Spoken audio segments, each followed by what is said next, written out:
Now the idea is this, or this is where the thing starts. The question now is about what are the motivations of self-actualizing people.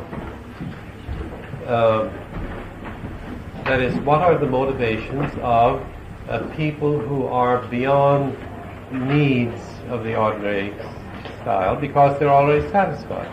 That is, all the basic things that a human being would ask for and have a right to get, everything that any child has a right to, supposing he's got them.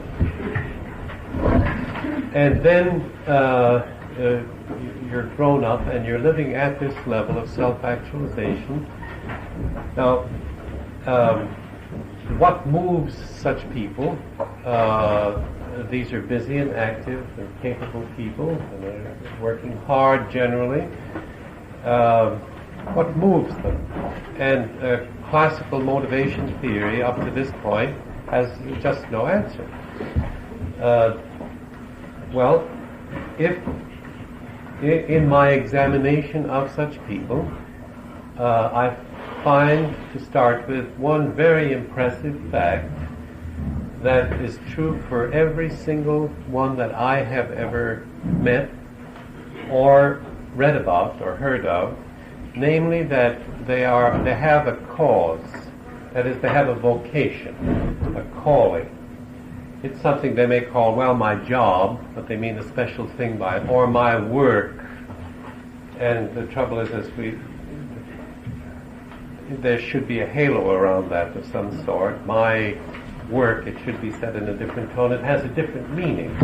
It's my precious work, my mission in life, my calling, what I was put on earth for, that sense. And this is true for every single one that I've ever met. Now, I think what I broke through here, when I broke through the conventional categories, that is, as a lawyer saying, well, I love the law, you can't say that being a lawyer is any great matter, because there are good lawyers and bad lawyers and so on. It has nothing intrinsically to do with this self-actualizing life. So if you ask, then, if you're interested to do this yourself, this was roughly what I did. Why did you go into it? The first question. And then with long talk and lot of listening. And the second question is, what are the great moments for you? That is, what are the rewards? And I would make a speech maybe like this. We know that any job of any kind is mostly crap. It's mostly junk. It's mostly dishwashing and chores and cleaning up floors and filing away letters and so on and so on. We agree on that, don't we? And everybody thinks for a moment. People who love their work get startled by it, but they think for a moment and say yes. Then separate that out. Which are the great rewarding moments? Which are the thrills for you? When does your whole life become worthwhile? Your life as a mathematician, as a chemist, or as a lawyer. And then as the examples come in to me, I find that I have long lists of such specific examples of great moments, of the rewarding moments which make the dishwashing worthwhile. And I can put these, I've tried to put these together, and my condensation of, let's say, hundreds of such statements is that it condenses together into statements about the ultimate values. That is, the self-actualizing lawyers are, in essence, they give me one example after another, in essence they're saying, I love justice. Well, why do you love justice? And that's the end. That's your blank wall. This is an ultimate wall beyond which you can't go. They don't know. They can't say, well, I just get mad if somebody I find somebody taking advantage of someone else. It ain't fair, you know. Well, why do you care if it isn't fair? And then you're up against that, an ultimate. This is not a means to an end. They hate injustice and they love justice. Period. That's not a means to anything else. That is as final as you can get. All the talking in the world cannot go behind it. It's not instrumental. This is final. This is what we call an end. This is what you can call a value, an end value, something which is intrinsically worthwhile in itself. Okay, that is one of the ultimate values. Then if you talk with scientists or artists and so on, you can get the same kind of thing about ultimate, well, it's beautiful. Or if you talk with the woman about children, and people at this point they start getting inarticulate. Say, well, why do you like children? That's a silly question in the first place. They just do. But if you try to push it further, well, they're cute. Well, they're lovable. I love them because they're lovable. And this is the sign that you've got to the end. You've got to an intrinsic motivation. You're dealing, in other words, with a value of the ultimate sort, an end in the philosophical sense, not the means to anything else. You love children because they're lovable. Well, that's it. They're cute. They're appealing. I just feel so good when I hug them. You know, that kind of thing. Well, why do you feel good when you hug them? Oh, you have to get impatient with them. You're up against this final wall. Now, this is intrinsic. It's not extrinsic, because it's worthwhile in itself. It feels good to hug children because it feels good to hug children. That's about as ultimate as that's what you have to say. And if you want to go further, you have to then talk about the nature of human nature. We are so constructed that children feel good.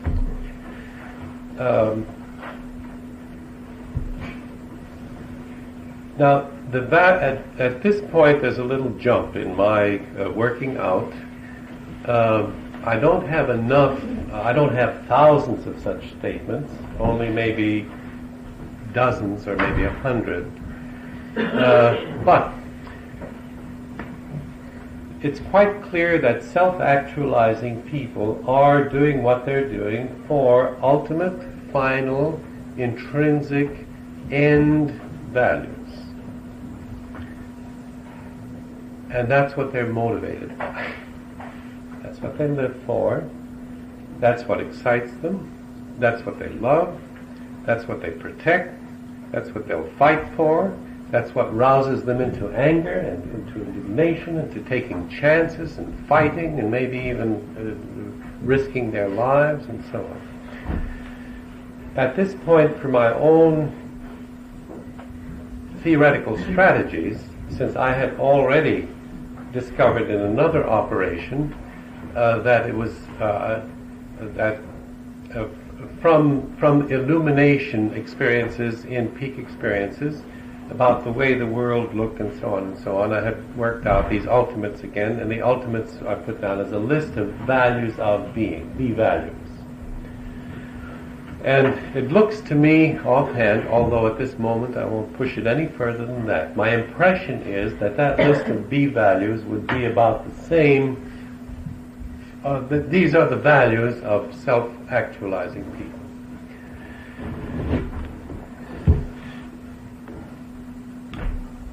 Well, at this professor of psychology level, you could say these are the motivations of self-actualizing people. And I've put another word on it for book purposes. It's called the meta-motivations now, to distinguish between the basic needs, being motivated by the need for love, for instance, which every child has, and which you can really get enough of, and which is not as final as the B values.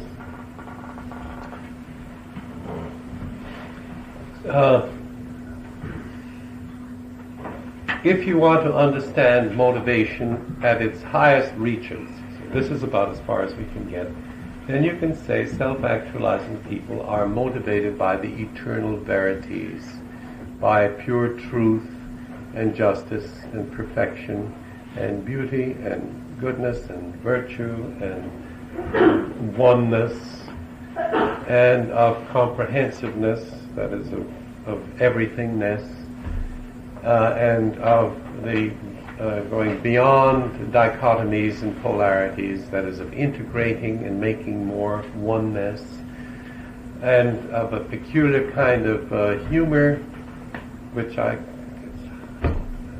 can't make much of, as a final value. That this is the list of B values. Okay, then another jump. The question came up of, are these motivations like the basic needs in the sense of being instinctoid? My strong impression was that this is a defining of human nature. If you deal with this stuff and if you talk with people at this level, then you feel, my God, that's what this. You're talking about their bones and their arteries and blood. This is part of them. So I raised the question then of, can these be thought to be instinctoid needs in the sense in which the basic needs are? That is, in the strict sense, very strict sense, which runs through the whole of medicine, physiology, so on and so on. In the same sense that we talk about calcium as a need, or vitamin B as a need, or sodium chloride as a need. The question is, can these be said to be needs in the same sense? And the sense is, will there be pathology? Will it be sickening, sick-making, or pathologizing? Is it pathogenic? That's the word. Is the absence pathogenic? Now, if you cut out all potassium salts from the diet, then there will be an illness. If you cut out vitamin D, there will be an illness. We say vitamin D is a need simply because its absence makes illness. We call love a basic need for exactly the same reason. You take love away from children and it will kill them under the right circumstances. We know that. Unloved babies die so easily from a cold or anything. Then the answer is a funny answer, because, well, my answer is, my God, yes. It's most obvious to me. Well, of course, that do you get sick if you are deprived of the truth? And it hadn't occurred to me before, but I asked the question. So yes, the answer is obvious. Of course you get sick. What do I care if the American Psychiatric Association hasn't discovered it yet? Of course it's sick. And I get sick. There are particular assignable kinds of illnesses. When I'm in a situation where I don't get the truth, for one thing, I get paranoid. I get suspicious. I don't trust anybody. I look behind things. What are they trying to say? And try to figure out and read behind the lines and mistrust and so on. Well, if getting to the state of mistrust and of suspicion and not believing anything means I'm sick. In that particular thing, and I decided to call this a metapathology. How would you define that? One way of defining it is the not yet discovered illnesses which result from deprivation of the B values, which will pretty soon be discovered and described. As a matter of fact, we can play with it ourselves if we like. I'd say that for the truth, it's easy. Then if I go down the line, is the deprivation of beauty, is that pathogenic? And then I say, certainly it is. in varying degrees for different kinds of people.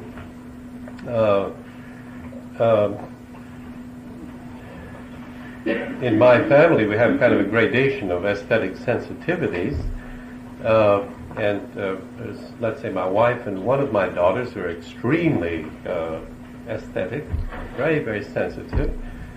They get extremely and acutely distressed as they get uncomfortable, and they lose their appetites and so on in ugly surroundings. And furthermore, they get restless and have to start fixing things up and so on.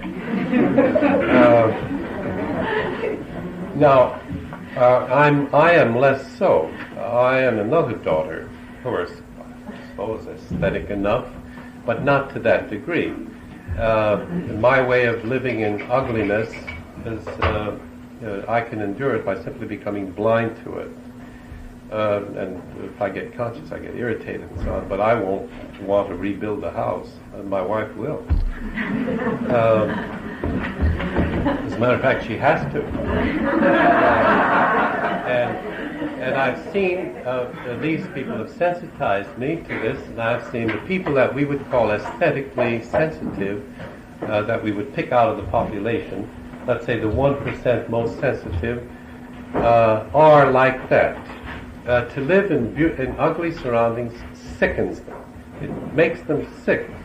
And I have no doubt that it affects their menstruation and their appetites, and they get headaches and besides feeling restless and unhappy and uncomfortable, and let me get the hell out of this place and so on. Now, I've done one experiment. My wife and I started a series of experiments on beautiful and ugly rooms, beautiful and ugly surroundings, and we have the beginning data to prove the point. For instance, and this goes over into the realm of social psychology, that in ugly surroundings, as compared with beautiful surroundings, faces look worse. That is, I remember how startling it was when I was setting up this experiment myself, and I knew what it was. You see, insight doesn't destroy this. That looking at the pictures, the faces that we were using to be judged in the ugly surroundings and the beautiful surroundings, when I couldn't help it, as I got the pictures in this horrible, the uglified room,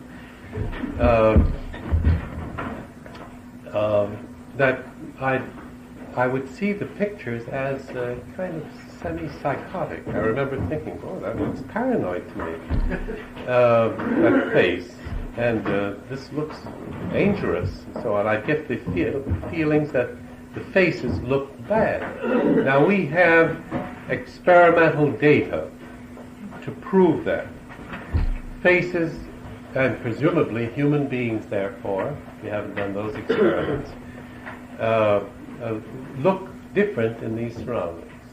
There are effects, and they are, let's say, mildly sickening, mildly to very sickening, depending on how sensitive you are, and also depending on your defense mechanisms. That is, if you can turn away from it or deny it or thicken your skin or so as not to notice. I would say that this kind of indication is, for me anyway, at this skating on thin ice, out the head, this is good enough for me. I'll call it a metapathology. Living with nasty people, living with evil and with non-virtue and with so on, as compared with living with good people, is, I'm certain, as I introspect upon it, a pathological force. It makes me different, and while I haven't done any experiments or attempted any researches, it is so definite, and also it fits so much with common sense, and it fits so much with everything we know about history and psychology and so on, that I have now accepted that also as a metapathology. And if you introspect, I think you'll find it in yourself. That when you're with nice people, you become a nicer person. You feel better. It lifts you up. One good way of fostering self-actualization is pick yourself beautiful and decent and good people to be with. And you can't help it. You simply get healthier. This kind of environment here, for instance, which which almost it's like a semi-permeable membrane, selecting out nice people.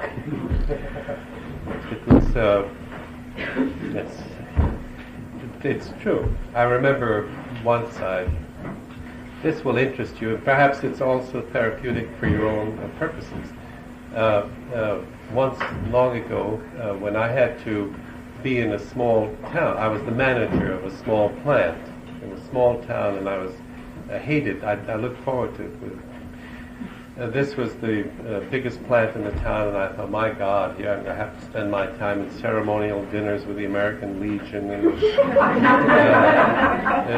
Daughters of the American Revolution, and so on and so on, and with the local square dance club. And then my fears proved to be unwarranted. Turned out that either they were very nice about it, or clubs or something. They just didn't bother me at all. And I heaved a sigh of relief and went on. Until one day, as I caught on to what this town was like, it dawned on me. My name was Abraham. And that was no place for Abrahams. Abrahams were certainly tolerated. Nobody threw rocks at me. But I wasn't invited to the American Legion. And then came this big... that was quite a moment. And I thought of saying this to other people, how to be happy though Jewish.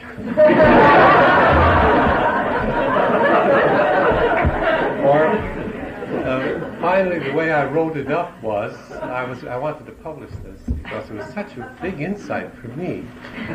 And I wrote, this semi-permeable membrane. And it started, I carry with me wherever I go a semi-permeable membrane. And it's wonderful because it keeps away from me all the bastards.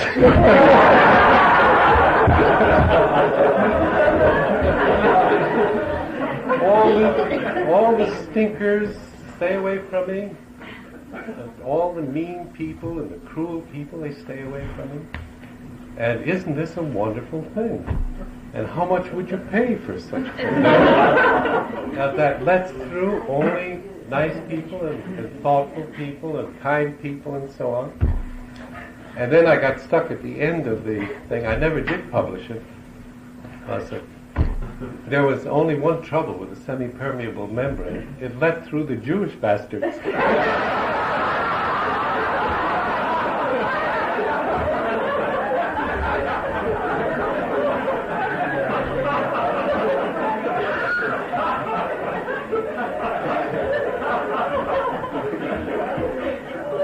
I really think I should have published it. Because so many Jewish kids carry the Jewishness around like a millstone, they feel this is something to struggle against. They don't realize that there are many advantages.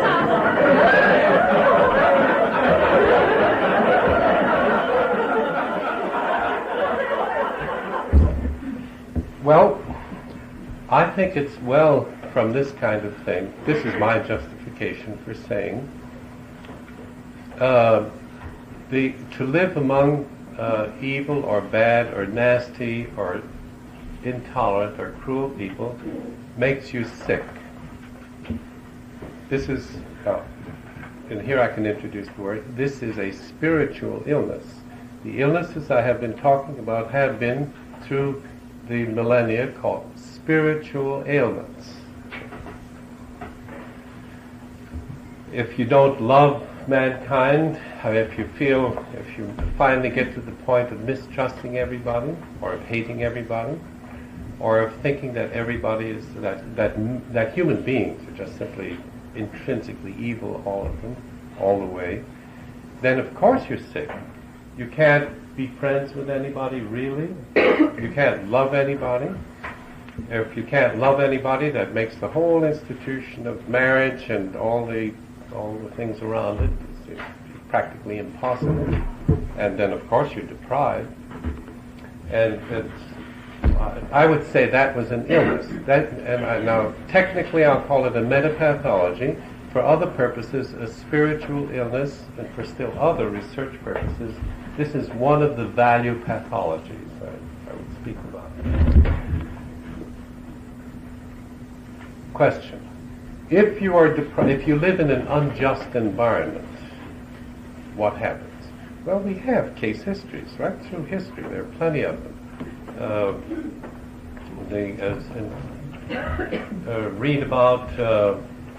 We have one nearby. We're beginning to get some data from Haiti, which is as evil a sink as ever has been in history.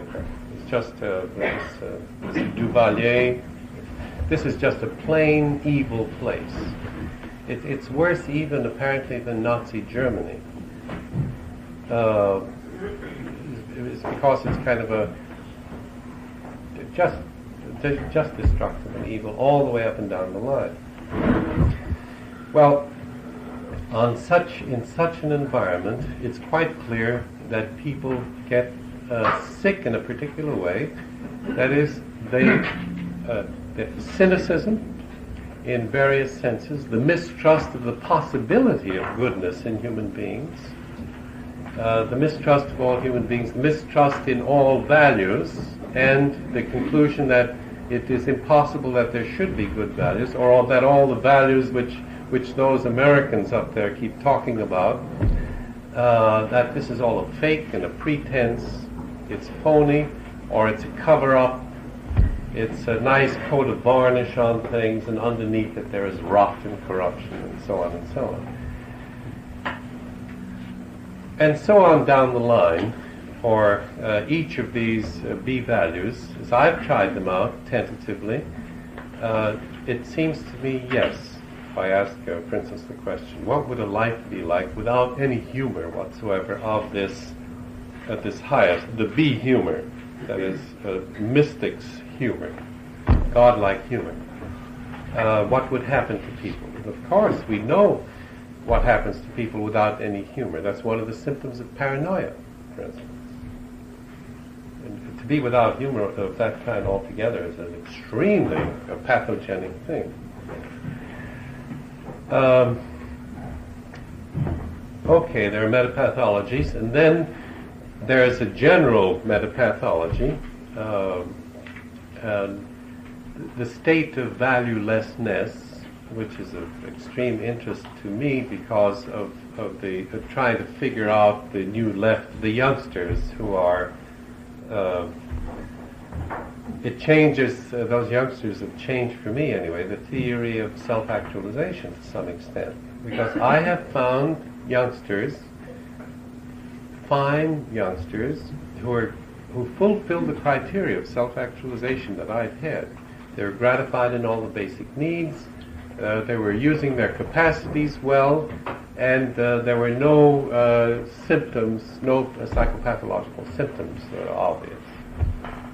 Well, and then I found that there were youngsters who were anyway disrupted and disturbed. And why? Because they had not embraced the B values. That is, these were youngsters who mistrusted all values. They mistrusted the elders, they mistrusted people over 30, they mistrusted the whole establishment. And then if you talk values to them, as any minister would, for instance, or any do-gooder would, they regarded these, talk about truth and justice and goodness and virtues. That's a lot of crap. It's fake. There ain't no such thing. And all you can really do, these are hopeless kids, of course, some of them. All you can really do is to protest. That's not the only thing that's left to do. You can't, they don't even hope to make a better world. You can't, they think. Well, this would be general. I find that, of course, this is obviously a pathological state. In the first place, it's just unreal. It's false. You know, it's like being blinded in one eye. They can't see things. So you talk about general metapathology here, and I would then say I, for myself, have expanded the definition of self-actualization to include those three criteria plus embracing the B values and being committed to them. or some version or part or one or more, but to have a valued life. If you don't have a valued life, it's true you may not have the classical neuroses or psychoses, but you will have metapathology, value pathology. Therefore, you're sick in this newer sense. You have a spiritual illness. And it's classical also in the sense of being a cognitive illness. All illnesses blind you. They destroy your relationships with reality to some extent. That's one criterion for illness, including metapathology.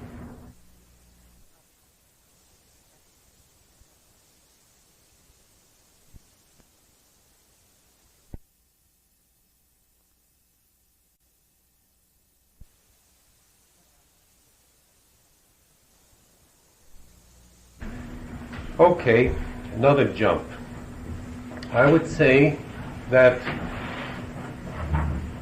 this kind of thing, and I trust that I'm assuming that way. I assume that closer investigation will support these conclusions, that these are in truth metapathologies, that the deprivation of B values in fact makes you sick in these assignable ways. Therefore, big jump. Therefore, B values are needs of a particular kind, and I would say, to distinguish them from the other, meta-needs in the sense, on the same continuum as vitamin D. They are needs in the sense exactly the same. Sickness results upon deprivation. Therefore, it suddenly comes within the purview of the whole realm of discussion of the biological nature of man, of instinct theory, of the essence of human nature, essential human nature, which the existentialists are talking about now, or what the Europeans would call philosophical anthropology. How do you define the human being in his essential nature? That I would say, now, I am willing to affirm for myself, and to say frankly, with no more evidence than I propose, that kind of evidence, I propose that the B values are meta-needs and are therefore part of the defining characteristics of human nature, and therefore, if I can call those this whole talk about value pathology and values and so on as what people have talked of for thousands of years as the spiritual life or the religious life or the higher life or the rational life or the Platonic, Socratic life or the realm of pure essences, then now you can understand the title that I would like to put on, The Biological Rootings of the Spiritual Life. It makes sense so far, step by step as you go along. Seems to me very reasonable. And then you're in another realm of revolutionary discourse. If you're with me, if you accept this so far, you don't realize how many hooks were on that thing as it went down so easily. All sorts of things that'll burrow around that you've committed yourself to without knowing it. Now, for instance, it's a very peculiar kind of thing which I can't quite figure out. The B values are not hierarchical like the basic needs. They seem all somehow to be a big clump. One is as important as another. In theory, because from person to person the center varies.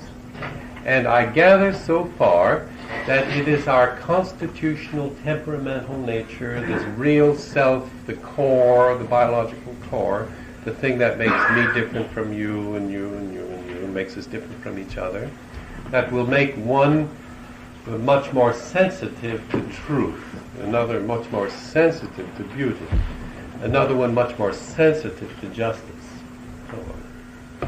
So that these are not hierarchical, these are in the realm of individual differences, equally valuable, equally potent, equally prepotent, But the peculiar thing happens that if, as I started working with this, I start with truth, which I love. That's as a matter of fact, I love profession. And then I think I've been trying, courtesy of Andy Kay. Andy, this was one of the things that I was doing there at Bird Rock overlooking the surf, and I got it almost done, and it's never been finished, is the working out of the full definition of the truth. And we talked about it some. It's not really finished, but so far, the way it looks, as far as I've gone, the truth is a very much more complicated thing than, let's say, the law courts. They say, do you swear to tell the truth, the whole truth, nothing but the truth? I have about 8 more. No, 12. It's altogether 14 qualifications like that. I can say there are 14 facets of truth. Which means there are 14 kinds of lie. All of them available. I've used mostly for my clinical data here at the television, and all 14 kinds of lie are easily available in quantity on television. I get all the clinical data that you want, metaclinical, spiritual. And roughly it looks like this, that the full definition of the truth is I have to add to it. It has to be whole truth. It has to be, it's the beautiful truth. There's an aesthetic element in it. It must be complete, and that's one of the B values and so on. To make it brief, it looks as if truth is defined in terms of all the other B values. The truth is beautiful, the truth is good, the truth is just, the truth is complete, the truth is one, the truth is comprehensive, and then this interesting, the truth is funny, at a godlike funny, Olympian funny, which it is, and if it's not funny, then it's not really the whole truth, and we must find some word that gets it. Nietzsche had words, a godlike humor, that kind of thing. Okay, then I go to the next one, so I'm on the second one now, working with beauty, and it turns out, it looks to me, my gosh, as if beauty can also be defined fully in the same style, and so help me, it looks as if beauty fully defined is in terms of all the other B values. It fits beautifully. Beauty, in order really to be totally satisfying and totally beautiful, and to have nothing missing. It must be true and good and just and single and comprehensive and whole and transcend dichotomies and be integrative and so on down the whole line. And it looks to me, I'm now projecting at this point, extrapolating, it looks now to me as if each of the B values is fully definable in terms of all the others. It may very well be that if we get this kind of thing worked up, that we may have a new canon of aesthetic criticism, a new way of judging, and for me it's very satisfying. I report as one person. Very satisfying. It solves for me the problems that tortured me in college. It's about, was Oscar Wilde. The style is just beautiful. What shall I think about Ezra Pound? That kind of thing. And for myself, I feel comfortable and relaxed, and it seems to me that I have a weapon of criticism which has never existed before. For beauty, for truth, for justice, I can define them all. Well, that's a breathless thing. That's big stuff, and as you can understand that you go with excitement from one thing to another there and see all sorts of old problems just fall into shape. so nicely. Okay, that's one realm of revolution, personally for me. Now, something comes up. If all the B values are definable in terms of each other, we know from factor analysis and stuff like that, we have a G factor. There's a general factor here. There's something called general value. Somehow all of the 14 B values are not 14, they're 1. They're bound together somehow. There are connections between them. They don't stand on their own. That 14 B values is not a pile of sticks, of 14 sticks. They are, if I talk about 14, these are facets of one thing. And so I must talk in some sense about general value. And then I must get modest, of course, about that 14, because that is one fallible guy's quintessentializing of many, many protocols. I mean, that's a human construction of trying to boil down a lot of statements into a small compass. Maybe it's 14, maybe it's 13, maybe it's 17, maybe it's...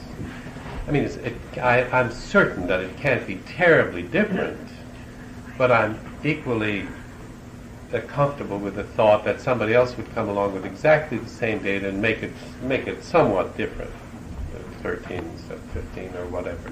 So I won't stick to that. And then the answer is clear. Why should it not be? Because this is one jewel with many facets.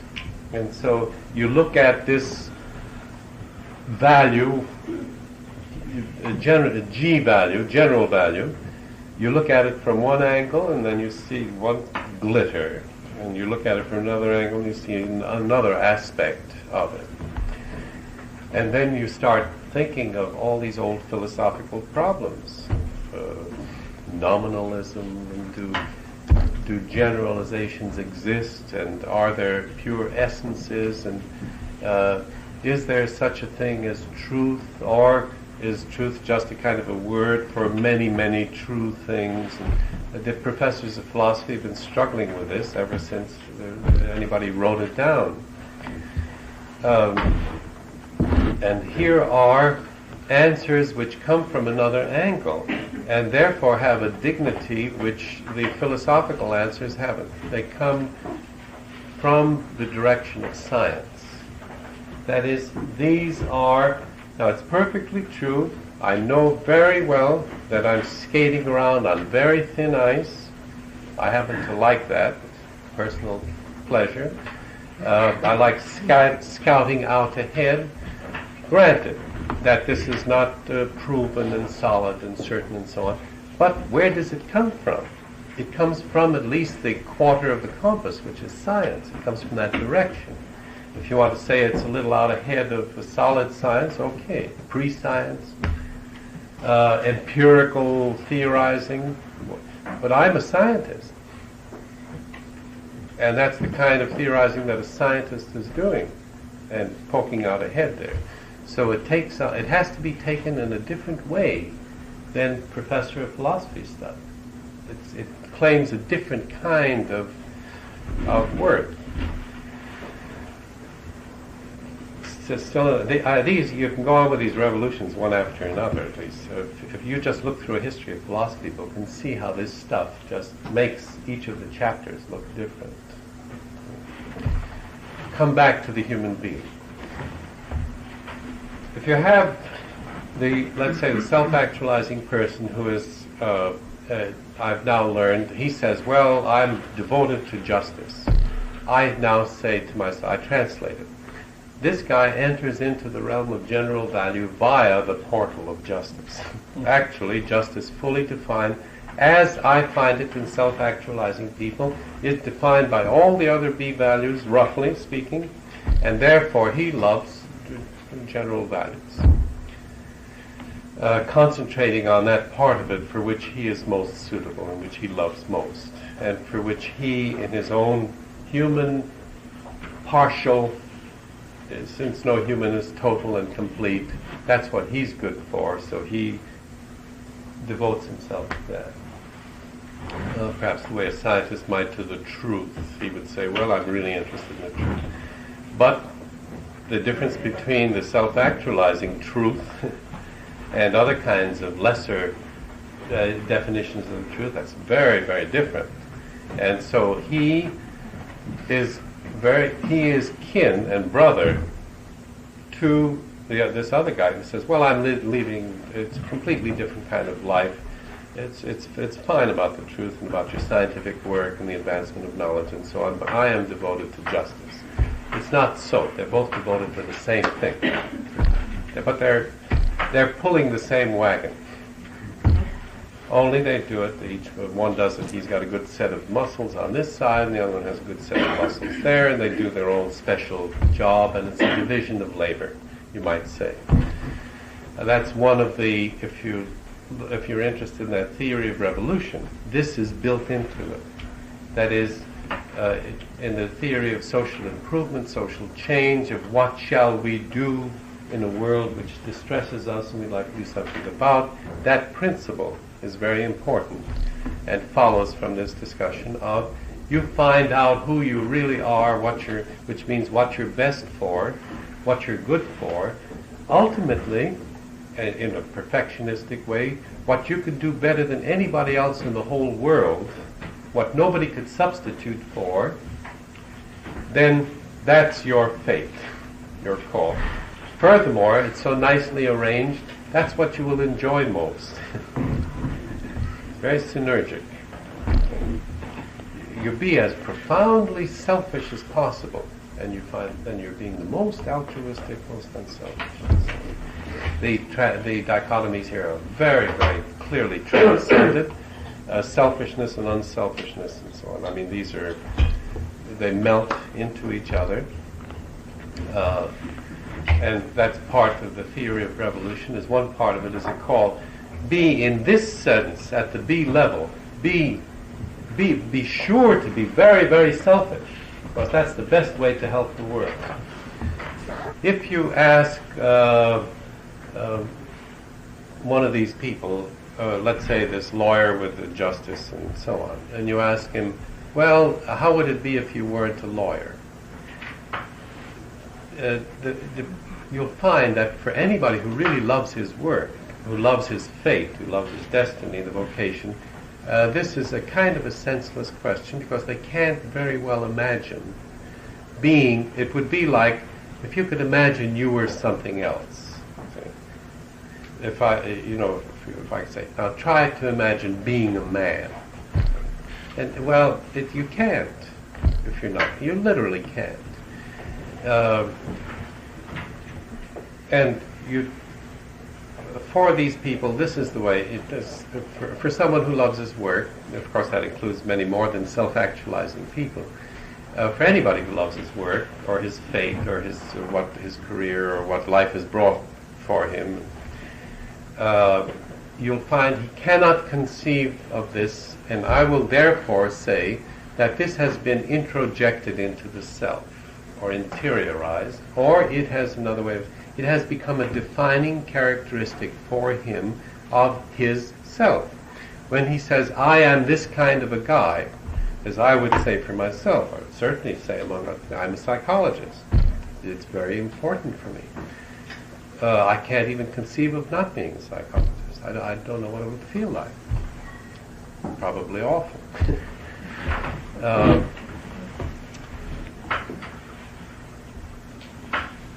Then you would say, if now you've gone with me on this business of the B values being behind the career category, that is that this man he says, I love the law, and I'm a lawyer, and this is a defining characteristic of myself. If you accepted that other jump to saying that it's really, what he's really talking about are the values which are embodied and incarnated for him in the law, then you'd say that for him, justice, this particular value, and all fully defined justice is a defining characteristic of the self. It is introjected, it is interiorized, it is identified with, it is part of him in about the same way that his gallbladder is, or his spleen, or something like that. It's him. That you can't define him any other way. In the same way that you can't really define a mother except in terms of her child. She can't, it's undefinable. It's a part of her life is that kid. Okay. Then things happen, things are generated. If, for me, truth, the pursuit of truth, is my great happiness, my great pleasure, my great reward, or great reinforcement. The language is not essential, doesn't matter. And it's part of me, and it's a defining characteristic of myself, and it's in my intestines there someplace. It belongs to me, and if you cut it out, that's like cutting out a kidney or something. You have destroyed me a little bit. You have changed me into something else. You have taken away my essence to some extent. Then there's a big question. Where is truth and justice anyhow? In fact, it's not like my kidney, which is in my skin and no place else. Truth is all over the darn place. It's out there. It's just so is justice too. Now here you have a peculiar situation in which something is my kidney. It belongs to me in almost the same sense, and yet it's all over the place. So in a certain sense, you can tread on my toes without my even being around. You can hurt me at a distance or enrage me at a distance. If injustice is me, then you attack me when you're being unfair to somebody in China or Bulgaria or someplace, and I don't like it. And it's me that you're wounded and insulted and hurt. And to tell a lie any old place is that's a personal. You punch me in the jaw.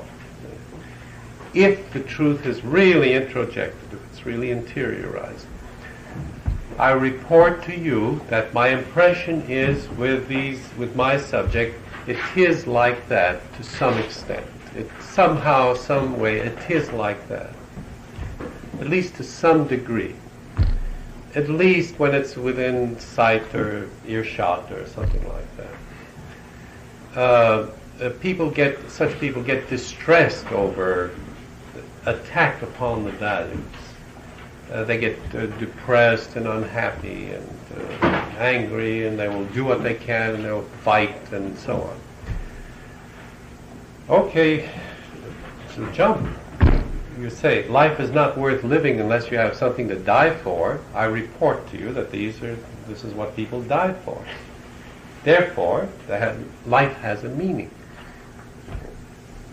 And you can start talking here about the meaning of life for these people, or the goals of life, or the ends of life, or the purpose of life, or the values of life, or what it's all about, or where you're going, or what is the good life. The good life is for these people, so I report. It's to live at that level, to enjoy at that level, and the enjoyments are at the highest enjoyments are at this level. Although fortunately also these people enjoying the B values also enjoy all the basic need gratifications as well, somehow in a greater sense because they can sacralize them, so that, let's say, for such people at this level, talking about pure truth, pure beauty, pure justice, somehow in some peculiar way food tastes better for them. It's, to him that hath is given, it turns out here. Sex is for such people, it starts getting like some kind of a sacred ritual. You get the reports of sexual happiness, sexual satisfaction. Let's say in a book like the Kirkendall book, where the levels are from the lowest kind of sex, exploitative sex, on up to the best he has to offer, where there's a kind of a be-love between people. And then it's... this is different from every other version of the spiritual life that has ever been written that I know about, because here is a joining of the spiritual life to the intestines and the penis and the stomach and blood and the D life, the life of deficiency. The whole thing is a superstructure. It's a penthouse on the body. It is not and this is a big thing. I still remember, I get cold chills, when this dawned upon me. This is on the same line. You don't have to do the way so many of the mystics thought. You don't have to, or the ascetics, you don't have to go sit on top of a pillar for 10 years and so on. You don't have to mortify the flesh. You can enjoy the flesh 10 times more. It's in the same, as this scientist was saying, the same continuum. It's just part of the same thing. That the spiritual life or the higher life is absolutely not mutually exclusive with the bodily life or the fleshly life. It turns out that being able to live in the B realm, being able to live with the B values, somehow sacralizes the whole body and all the appetites and so on and so on. It's a very that's a big deal, is because generally the Stoics, and certainly Christianity, classical Christianity, and Judaism and so on, have generally said, take your pick. You want to live the higher life? Get control over your stomach. Be sure that you don't need anything. Give up striving. Mortify the flesh. Get self-discipline about don't be a slave to food, or so on and so on. My report to you is, an empirical report, is that the people I know, maybe it's in our culture, I'm not sure of yet, the people I know who live among the B values seem to be more lusty people generally. Remember some of the charter provisions here. There is an injunction upon you to watch out about that phony split between selfishness and unselfishness. Ultimately, it's a fate. That is, this is a charge upon you. It's to be selfish, ultimately and purely at the B level, is to seek your real self and to be good to yourself, is a way to be, the best way to be good to others. Well, that's the strategy and tactics of self-actualization. You might say the questions of politics, which are always questions of what you can manage with what you've got. We've been talking about directions and pure goals and ultimate ends. Then each of us has to implement in his own job how much of this is possible. How much can you implement? It seems to me that this kind of talk, no matter where you work, or whether you're a male or a female, it seems to me that this kind of talk is very, very helpful, because you know which way is the good direction, anyhow. And it's saying you go 1 inch in that direction, that's fine. You can be sure you're not going 1 inch in the other direction. And that can be, it's very satisfying.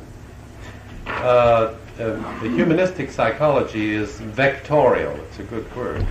It has a direction. Value-free science, value-free psychology, value-free anything doesn't have any direction. It doesn't matter which direction you go.